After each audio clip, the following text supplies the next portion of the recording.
Praise the Lord. दोस्तों जैसे हमने कल वीडियो से सुना, परमेश्वर का वचन इब्रानियों 10:26 कहता है, यदि हम जानबूझकर पाप करते रहें तो फिर हमारे लिए कोई बलिदान बाकी नहीं रहा।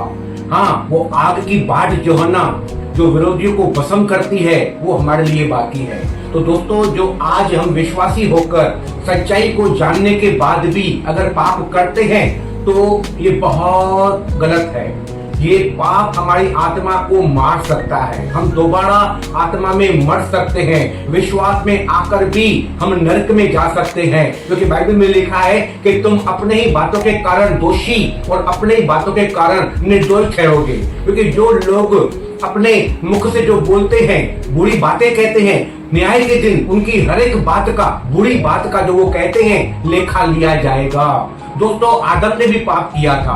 आदम ने पाप जानबूझकर किया था और हमने यीशु मसीह के पहले जो पाप किया था वो अनजाने में किया था। इसीलिए परमेश्वर ने उन तमाम पापों को अनदेखा किया और हमें माफ कर दिया। लेकिन जो आज हम पाप कर रहे हैं वो जानबूझकर कर रहे हैं। आदम ने भी जो पाप किया था वह जानबूझकर किया था। परमेश्वर ने उसको बताया था, इस पेड़ का फल तू कदापि न खाना, अगर खाएगा तो तू निश्चय मर जाएगा। उसने जानबूझकर फल को खाया और जानबूझकर फल को खाकर न पश्चाताप किया, न माफी मांगी, न क्षमा मांगी। इसीलिए उसको वाटिका से बाहर निकाला गया। तो उसी तरह अगर हम भी जानबूझकर पाप करते रहेंगे और पछतावा नहीं होगा, हम क्षमा नहीं मांगेंगे, हम आंसू बहाकर नहीं गिड़गिड़ाएंगे, तो वो पाप हमारे लिए घातक हो सकता है, हमारे प्राणों के लिए नुकसानकार हो सकता है। इसलिए दोस्तों, जो मुंह से निकलता है, बाइबल में लिखा है, वो मन से निकलता है।